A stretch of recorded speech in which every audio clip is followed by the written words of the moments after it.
few general instructions before we commence with the event. I request everyone to ensure that their phones are either in airplane mode or silent mode to avoid interrupting the flow of the event. I request you to please limit your appreciation to applause only. Kindly refrain from hooting or shouting. The audience is requested to maintain the decorum of the auditorium. Education is the passport to the future, for tomorrow belongs to those who prepare for today. On that note, a very warm welcome to our esteemed chief guest, Ms. Shalini Sudhakar, respected director, Reverend Dr. Father Varghese KJ in absentia, Dean Dr. Jyoti Kumar, HODs of various departments, teaching and non-teaching faculty, and my fellow Christites. Welcome one and all to Career Talk 1 of Daksh 2024, held here at Christ Deemed to be University, Banarghatta Road campus. Daksh, the annual education and career guidance fair hosted by the Student Council, acts as a platform to offer students the opportunity to expand their knowledge and gain a deeper understanding of the world. In pursuit of the same, the Student Council has organized numerous speaker sessions to guide our students through various avenues of life. I, V. Vijay Harsha, and I, Pari Arora, shall be your MCs for the day. Daksh, the flagship event of the Student Council of Christ Deemed to be University, focuses on the various opportunities made available to pre-university, undergraduate and postgraduate students. Daksh is here to guide students to acquire knowledge and make informed choices regarding their higher education and careers. Through active participation in dialogues, in the stalls, dialogues with eminent speakers from various disciplines, as well as personalized career counseling sessions, students will be able to learn about various vocations and fields of study they could pursue. Now, allow me to introduce our distinguished guest speaker for this session. Ms. Shalini Sudhakar needs no elaborate introduction. Being a champion of healthy living, she has reached countless lives and has garnered an impressive following of more than 185,000 on social media. Ma'am is not only a prominent figure in the digital media landscape, but also a profound expert in the fields of yoga and nutrition. With a master's degree in yoga and nutrition, she brings a unique blend of expertise to her audience. Ms. Shalini Sudhakar is not just a yoga teacher. She's a proponent of conscious living, holistic nutrition, and the revitalization of home-cooked food. Her teachings go beyond the physical aspects of yoga, delving into the intricate connection between mental health and the food that we consume. Today, she will share her thoughts on a topic of immense relevance, a subject that transcends disciplines and resonates with students. We welcome you, ma'am.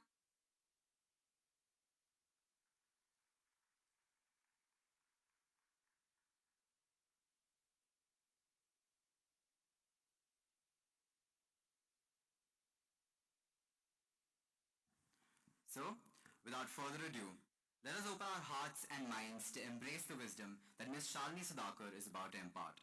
I encourage you all to actively engage in this discussion, as the knowledge shared today will undoubtedly be valuable to everyone present, regardless of your academic background. We now invite Ms. Shalini Sudhakar to give the session.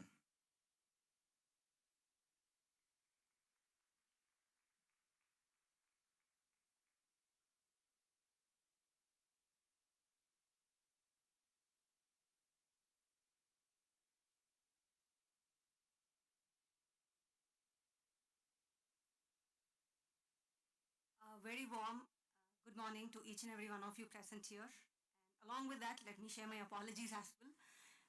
I traveled 30 kilometers to reach here and I really planned well. I thought so, but Bangalore traffic took over all my analysis and plans. So I'm really sorry and apologize for my delay here. Thank you for having me, to the faculty, to the dean and the college for discussing this amazing topic. I don't know if you feel amazing or boring. Before I start the session, just wanted to ask you this. How do you want the session to be? I'm going to keep talking and you're going to doze off? Or are you going to, let's keep it interactive and make it nice, interesting and fun? How do you want it? I can do both. Yeah, we'll keep it interactive. I can put you to sleep in next 10 minutes. No? We'll keep it interactive? Yeah, because even the topic is like that. Okay, so the moment you saw this topic, food and cognitive function, and there's a nutritionist who's going to come and talk, what did you really think the talk is all about going to be? Eat healthy. Don't eat junk. Be sleep on time. Your lifestyle. Exactly opposite of everything you might be doing. Yeah? Yeah? Okay. But still you choose to come and sit here and listen to the lecture. Yeah? Alright. Okay. Now, food is an emotion. How many of you agree to that? Great. Okay, so the moment I say food, what comes to your mind?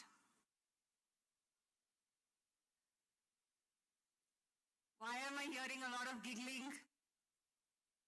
What comes to your mind? Okay, butter chicken, chocolates, pastries, whatever you call it as craving, right? How many of you, the moment I say food, anybody thought of roti, sabzi, salad? Anyone? Okay, there are few in the audience who even thought of that. Why? Why do you think this is happening? Before going into that question of how do we connect with food, let us try to understand what is the relationship that we have with food. I'm sure in social media nowadays, there's a lot of topic which is going about on these things, about having a very positive and a beautiful relationship with food, or having, nowadays when it comes to mental health, there is a lot of awareness about eating disorders. I'm sure you're aware about it, yes? All right. So the terms which was not there, didn't exist before 15 years, maybe let's say last 10 years, very often heard in the recent time, like emotional eating. How many of you into that? Okay, definitely one eating that all of us are into, stress eating. Yeah, right? Okay, you're upset with your friend, what do? Eat a chocolate. You're upset in your college, what do? Look out for a pastry. Right? You're bored, what do? Eat. Watching a movie, what do? Eat. You're tired, what do? You're late in the night watching, binging, reading, what do? Now, are you really eating for your hunger? No. And then why are we still eating? No, this is a very simple biological thing to understand. Do you keep going to restroom just because you're bored? Yeah? Because you feel frustrated, irritated, you fought with a friend? No. When do you go to a restroom? When you have the urge to clear yourself, right? Is hunger not the same way that you eat when your body demands some nutrients and there is hunger behind it? But that's not happening. Why? Have you ever thought about it? Okay, let me put it this way. How many of you really, it has just occurred to you, it has just hit your mind saying that, you know what, I don't have really a healthy habits with food. I need to change it. Have you ever thought about it? Somewhere, slightly. Okay, I am sure that you're in the age where, what's life without eating? It's all about eating, right? Now let me tell you why this happens, as to what it happens, and the importance of food and nutrients in here. Here you're sitting in the career counseling, and they gave a beautiful introduction about me. Thank you for that. But one thing that they didn't mention is I'm an MBA graduate. So I was working in corporate for 3 years. A very typical commerce student, MBA graduate. I have been practicing yoga since the time I was 9-year-old. So that was a very parallel part of my life. And I had never thought about nutrition and yoga as a career at all. I just thought this is just for my own personal interest. And because my mom pushed me into it very young in the age, and that's how it started. But later on in my life, when I started growing up and started studying more and more about body, mind, how does it function? How does it make me the person I am? My habits, my lifestyle, what I do, what I eat, how do I sleep, what everything I do in a day-to-day activity, how does it really impact me as the person I am? When I say the person I am, in all fronts, the personal, professional fronts. So when I really got very interested in this and I just continued studying more about yoga and nutrition and finally decided, let me do a professional course about it because out of interest. 3 years of corporate life, very sick and tired of that particular lifestyle, late nights, everything going against the body, messing with my own body. And one fine day I just realized one thing that made me take this shift. How many of you accept a very toxic friendship? How many of you won't accept a toxic friendship? Okay? A toxic relationship? No way, right? We don't accept toxicity in any form, right? Why do we accept being toxic to our own self? Why do we accept hurting our own self? Why do we accept being mean and not doing the right thing to ourselves? This was a question that really hit me hard in 3 years of my corporate life, and I said, money, yeah, everything nice, career, everything fine, but if it's at the cost of my own self, the person I am, my health, my physical and mental health, no. And then 2010, I shifted, just teaching, just for time pass, just to, spend my time trying to figure out. And then 13 years, here I am, going on. Now, the reason why this shift happened, and every one of you are just sitting here, trying to figure out some career, some spaces for yourself, what are you going to do in life next, right?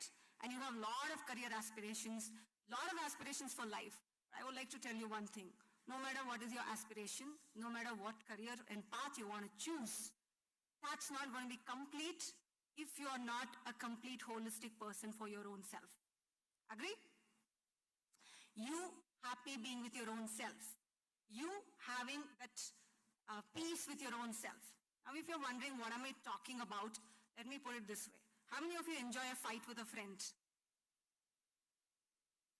No one enjoys, right? Now, have you ever been present to the fight that's happening inside your own body and mind? It's 5 in the morning. You are supposed to wake up because you are supposed to study, do your chores, get to college, blah, blah, blah. But can you get up? No. Your body doesn't agree to it. Why? Because you slept only at 2 o'clock in the night. So the mind is saying, get up. We got to go. We have a lot of things to do. But the body is not accepting at all. Second, very common instances that you might come across in life as such. You don't feel comfortable eating an outside food, or you're not feeling comfortable, the gut is not fine, you have some kind of, digestion issue, or it's just not sitting well with you. But your friend says, hey, come on, it's okay. Eat today one day. Why not? Maggie packet is anyway lying there. We are late. Even though your body is not accepting it, don't you give it to your body? Has it ever happened that we do that? Right? There's so much of war going on inside you between your body and mind, and we don't pay attention to that at all. Until this war inside you, that the war between your body and mind settles down, maybe our cognitive function is always compromised or on a lesser end to make any decisions that we want to do in our life, right?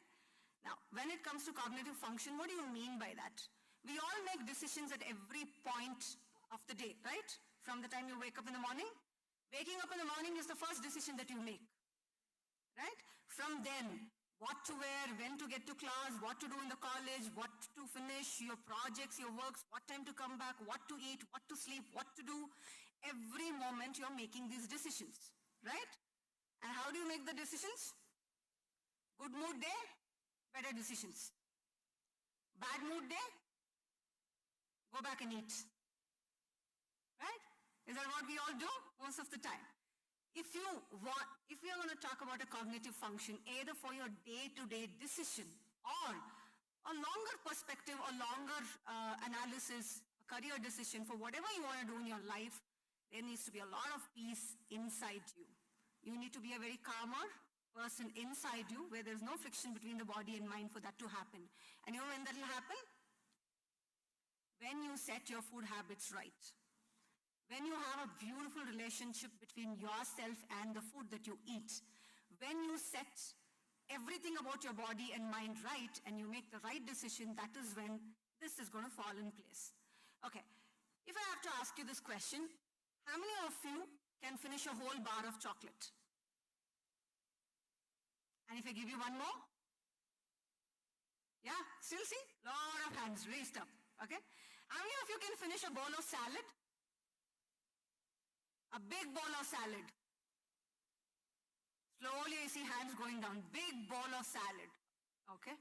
Now, second bowl of salad. Third bowl. Okay, no more hands. Why do you think that's happening? The attachment that we have towards anything which is sugar, anything which is, let's put it this way, all the good tasting food in your language, right? Every food that tastes good, you can go on and on and on, right? You can eat now, you can eat for lunch, you can again do chocolates for dinner, you can again do a pastry next day, you can do again and again.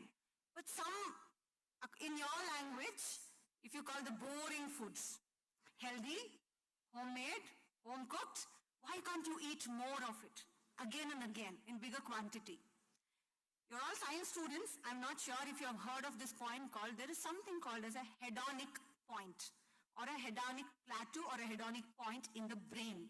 Now what this brain does is, whenever you eat a food, it tells you when to stop eating. How many of you can eat 5 rotis? Okay. By the time you're done with sabzi is good, then you will go for the 5th one. If not, 2 is enough, right? But pizza, that can go on any day. Even if I'm waking you up at 2 in the night and giving you pizza, will you say no? You're going to happily have it. Why? Now, this is the beauty between the food, mind function and cognitive function, where this hedonic point is a point in your brain where the brain says, enough, stop. I can't take it anymore. Okay? That is when you stop eating and you have a sensation of feeling filled. Like you feel, enough. I've done 2 rotis, a bowl of dal, a bowl of salad, I'm done. I can't take anything more than that. But you know what's the beauty of sugar and sugar and salt? You know what's the beauty of sugar and salt? Anything which is very rich in sugar, anything which is very rich in fat, anything which is rich in salt, these 3 things, when it goes inside your body, the hedonic point doesn't exist. And this is a proven research. That means you can go on and on and on and on eating, where the brain is not going to tell you stop. Rather, what's the brain is saying? One more. A little more. Tomorrow onwards, I'm not going to eat this. So today I'm going to just, hog on. Why? Somewhere, the food habits that we have is damaging our own connection between the gut, the brain, and our own self, and telling you or directing you in a wrong direction. When the hedonic point doesn't exist, there is nothing going to stop you. You're not going to stop. And maybe if you stop, let's say you just finish a whole bar of chocolate, you just stop maybe for an hour or 2. But after that, if I'm just going to get you a glass of Coke, you're going to have it. Why? Because the hedonic point doesn't exist.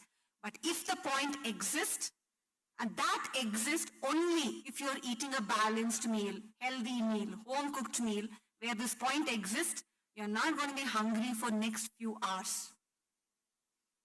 Hard to believe? What is this? Seriously? Okay, this is purely a matter of, I'm sure you have heard of this term called mind over matter. This is purely a topic as such, mind over matter, where how your body is connected to your brain. Now, shall we all do an activity? Ready? We'll all do an activity? Okay. All the distractions done, talking, phones, put everything down. I just want you to go back, relax, and sit. Okay?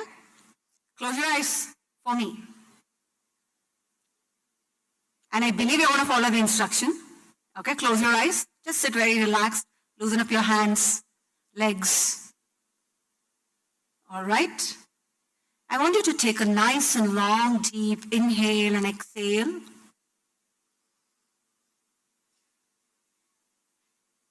Relax your shoulders, facial muscles.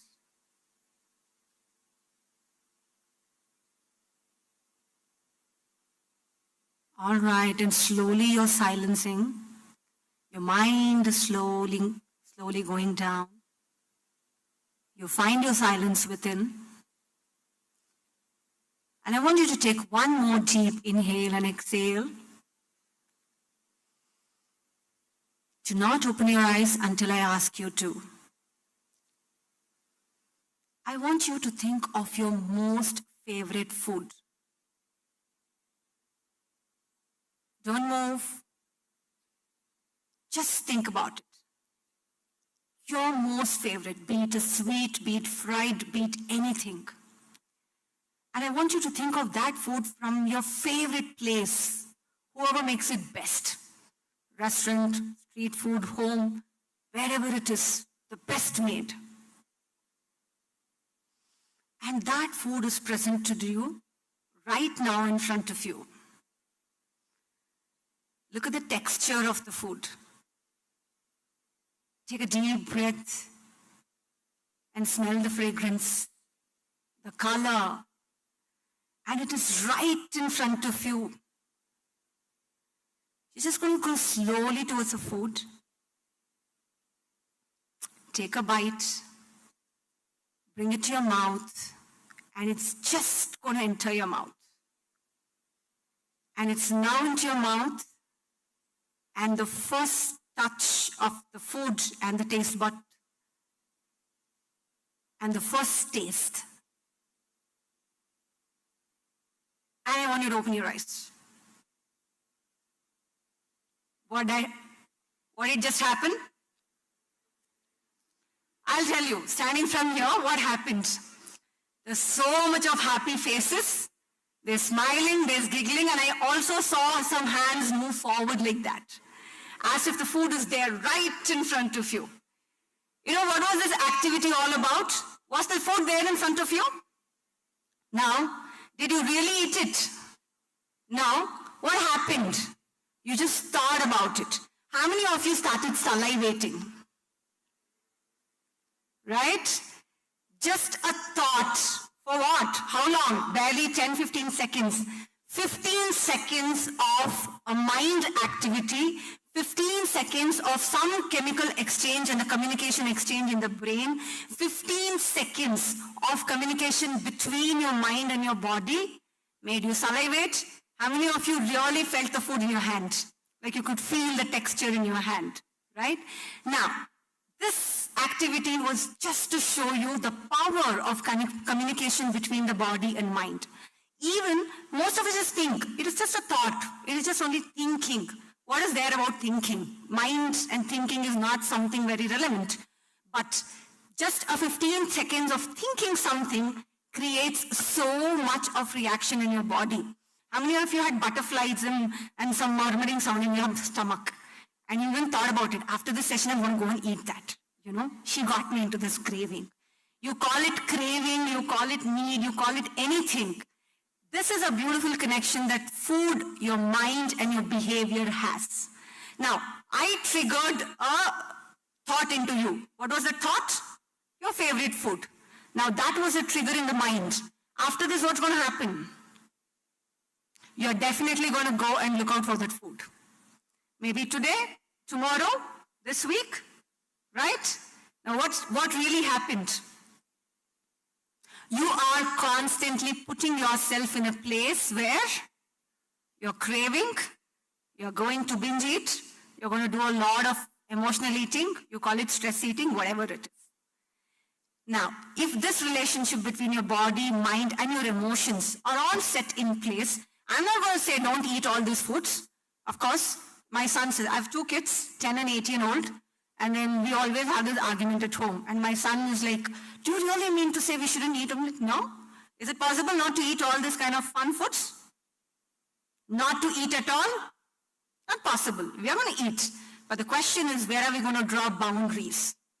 Where are we going to draw limits? And what is the limit that we are going to respect? And what is the boundaries that we are going to respect? And if you do that, if you do your boundaries with food, if you have a beautiful relationship where you maintain healthy boundaries with food, that is, when I say food, all the happy, processed, ultra-processed, happy, tasting good foods in your language, then this is where you're going to maintain a very easy and very peaceful relationship between yourself and your food and your body, and that is a major contributor towards your cognitive thinking or cognitive function, be it decision making, be it what to do, when to do, how to do, every step of your life. This is what it's all about. How many of you really feel very inspired about all these very famous personalities in the world right now? From Steve Jobs to Mark to who not? Bollywood celebrities? Hollywood celebrities? Have you ever tried going and checking out what do they eat? If you go back, the most famous personalities existing currently on this planet, be it business, entrepreneurs, athletes, media, whoever it is, if you go back and check into their life, behind their success, behind whatever they are doing, one thing that you will obviously notice is they have a very beautiful relationship with the food and they have very strong boundaries about it. We take inspirations about what do they wear, where do they go for a holiday, what lipstick are they wearing, what clothes are they wearing. Maybe we should also take inspirations about their eating, lifestyle and discipline. Yeah? Your favorite celebrity is going to go to bed at 9 o'clock and sleep. Why? Because that is how they are successful in their career with a healthy body and a healthy mind. Here we are at 12 o'clock, scrolling reels, admiring the celebrities. Yeah? So, this is the topic that I wanted to convey, that why food and cognitive function is something really very important and why maintaining that is really very important for our overall well-being. I know right now, these all communication comes with the communication that I have with my son, who says one thing, Ma, you are a millennial, you don't understand. And you're all sitting here or Gen Z? Yeah? Okay. Now, this Gen Z to become a millennial in a matter of 10 years. Then what, the next generation, Alpha is going to come up and tell you the same. So this is not going to be about you at your 18, you at your 20, you at your 22. The topic that I'm talking about, because food is something that you will eat till the last day of your life, right? So what I'm talking today, maintaining a beautiful relationship with food, which will help you in your cognitive function for the rest of your life. So it doesn't matter which millennial, which generation you belong to. This relationship is really very important. Make sense? Yeah. Thank you so much. That is all I wanted to convey. So any question answers, I would be more than happy to take.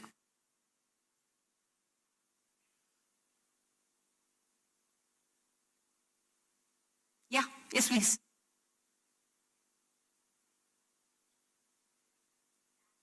Yeah, please, please.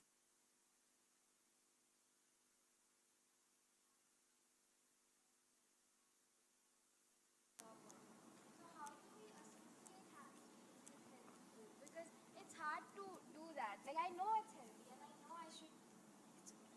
I know I should eat it, but then it's so hard.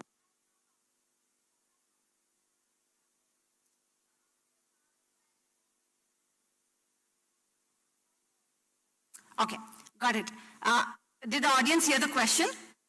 Okay, what she was asking is, I know roti, sabzi and a homemade meal is a healthy meal for me, but the moment I think of food or a happy food, it doesn't come to my mind. I'm constantly thinking of some, either a chat or whatever, the sweet or whatever the processed food and all these things. What do I do about it? How do I change this? And why does this happen? Is that what your question?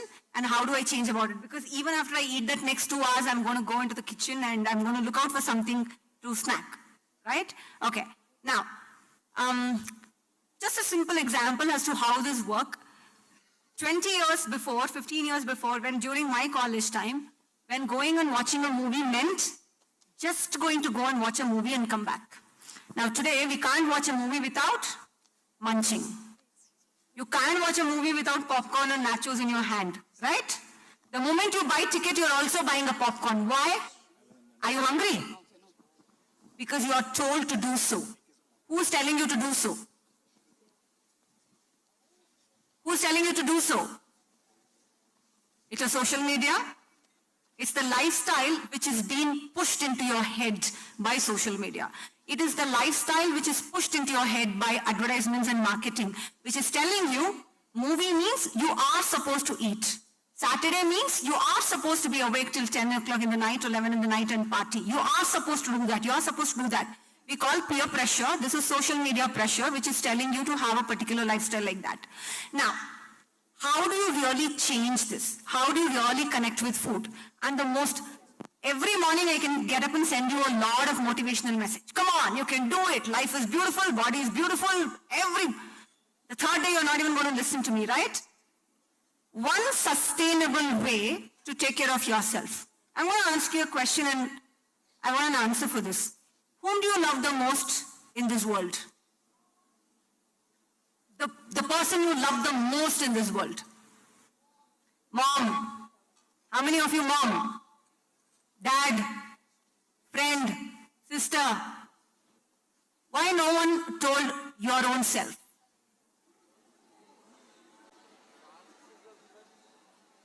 Does it mean you don't like yourself and love yourself? How many of you don't love yourself? You don't, I just don't love myself. Okay? Okay, there are only one or two hands, majority didn't. It didn't even occur to your mind, right? When I said whom do you love the most in this world, your name and yourself didn't come. Why? One, we are programmed like that. And second, none of us work on the relationship that we have with our own self. If I tell you, complain about your own self, we have a big list. My nose is not right, my skin is not right, my hair is not right, my height is not right, this is not right, that is not right. List can go on. If I tell me something really nice and beautiful about yourself, you might come out with 3-4 points and then you'll be like, why? Where is self-love? Where is love for your own self? Where is respect for your own self? Where is taking care of your own self? You know how to really, a lot of people ask me, okay, how is that you're so disciplined? How is that you're always doing it? How is it you're always motivated? You know what's my motivation? And the reason for my discipline? I madly and crazily love myself. And that love that I have for myself, I take care of myself. I take care of my body. I take care of my mind because I madly and crazily love myself. Like if you madly and crazily love yourself, you will definitely take care of yourself. Make sense? Yeah. Okay. Any other question?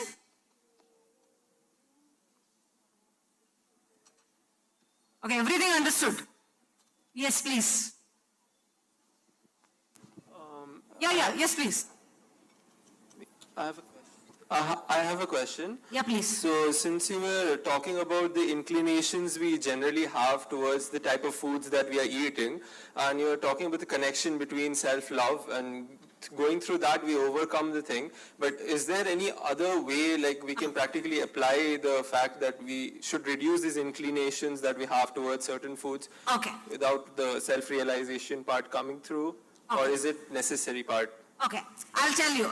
That's a beautiful question. Thank you for this question. So, one half of this solution is going to love and respect your own self to make the right decision for yourself. And the second part is, every time you lack some nutrients in your body is going to come back and ask for food. Every time you're craving, every time you're hungry, every time you have a sensation to eat food, you need to know that's happening because your body is asking for nutrients. For your body doesn't know whether this is a chocolate or it's a bowl of salad. It needs nutrients. Your body is constantly asking for nutrients, and when you don't give those nutrients, that is when your body is going to come and haunt you back. How many of you can control hunger and stay calm? 2 hours, 3 hours, 4 hours, whole day, and all hands goes down. There's a time period, right? Why? You cannot fight with your own hunger. When your body is demanding it, you need to give it. But the question is, what are you giving? So let's break it down to very simple and the most fundamental takeaway from today's session, okay? You just have to focus on 3 nutrients. Anything which is carb, anything which is protein, anything which is fiber. Okay? Carbohydrates, protein, fiber. Just go Google what is carbohydrates, protein, fiber. Google will give you a nice, beautiful list. Ensure that you are eating all these 3 things in a meal.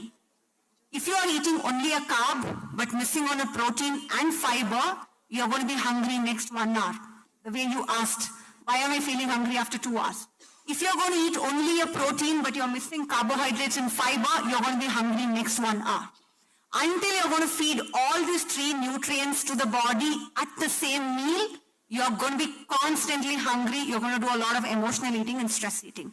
So simple takeaway, every meal, from today onwards, you're just going to sit in front of a meal plate. Just ask this question. Does this meal plate have these 3 components? A carbohydrate, a protein, and a fiber. If it is done, eat. If it's not there, whatever is missing, bring it on the plate. You will get out of this situation. Yeah? All right, thank you. Yes, please.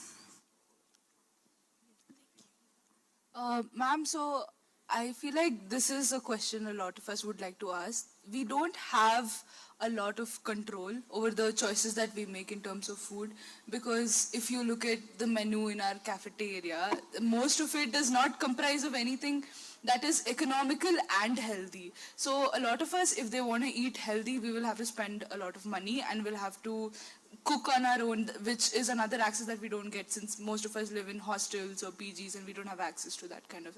So in that kind of a scenario, how do we make better choices with our food, and how do we do it in a way that is economical and does not take a toll on our mental health, where we're like measuring all the foods and sort of. All right, I got it. Last time I actually came for a psychological department, some event, and we were just having this discussion about the same with some girls, and they were just saying we all live by ourselves, in a PG hostel where we can't completely make decisions regarding the food and the nutrients that we eat. Let's make it very simple. Either you're in a PG, you're in a hostel, or you're having a college food in your canteen. What you can do about it? 2 nutrients are easily available wherever you go, carbohydrates and protein. So for example, your college canteen is definitely having roti rice, carbohydrates done. For protein, either it is a dal or a meat or any variety of dal, any variety of meat, paneer, yogurt available. Anything made in paneer, anything made in dal, anything made in, yogurt, curds, meat. Any one of these options available? Done. Does your college, when it's serving you food, give you some sabzis made up of vegetable? If not, if the sabzi option is not available, then we'll all make a request to the college authorities. Okay? Please, cut some cucumbers and keep it for them.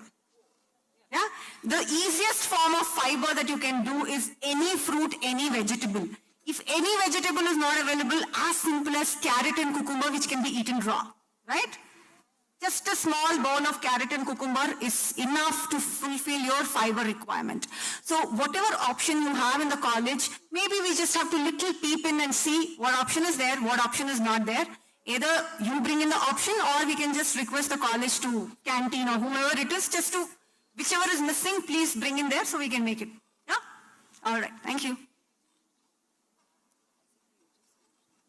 Any other question? All right. I think we are done.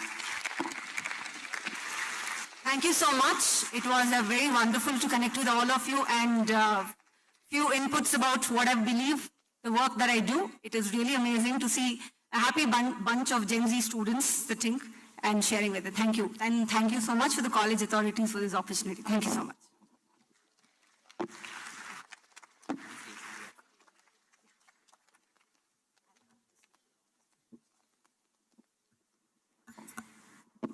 Thank you, ma'am. We greatly appreciate your insightful session. I'm sure all of us have gained invaluable insights and extensive knowledge today. We would now like to invite Dr. Yogesh Khanna Satyamurthy, Daksh Faculty Coordinator, to present a memento to ma'am as a token of our gratitude.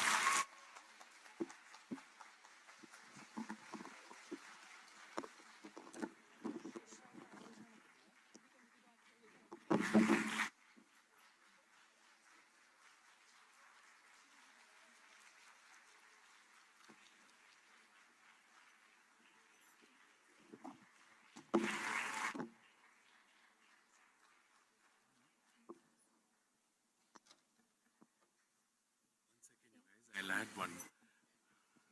You guys know we've been dealing with this in our syllabus day in and day out. I'll just add one more thing. If you cannot identify what food it is on your plate, it is processed. If chicken doesn't look like chicken, it looks like nugget, then it is processed. Try to avoid processed food.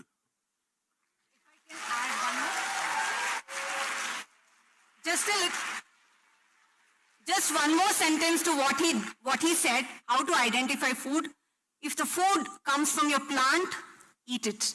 If the food is made in a plant, don't eat it.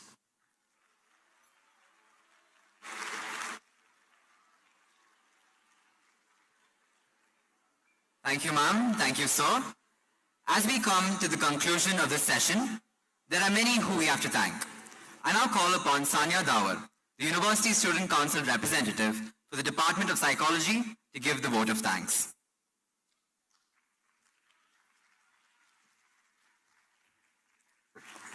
Good afternoon, all. We extend our sincere gratitude to Ms. Shalini Sudhakar for gracing us with her presence amidst a busy schedule. Thank you, ma'am, for sharing your insights and enlightening us with a stimulating talk.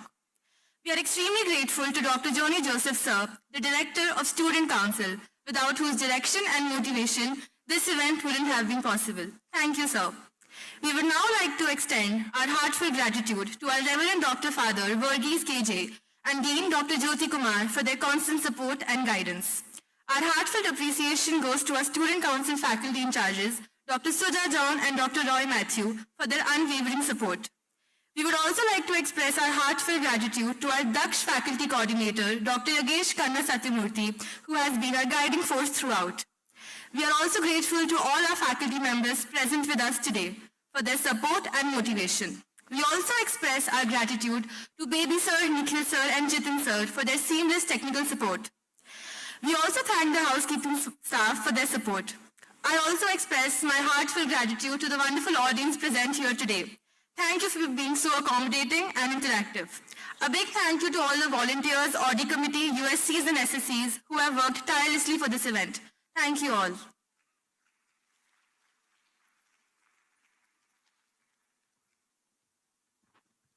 Thank you, Sanya. That brings us to the end of Career Talk 1 of Daksh 2024. Please don't forget to visit the stalls in the Bangalore Central campus that will be open today and tomorrow. Offline stalls will be open from 9 a.m. to 5 p.m. and online stalls will be open from 5 p.m. to 8 p.m. Finally, this is V. Vijay Harsha And Pari Arora, your MCs for the day, signing off.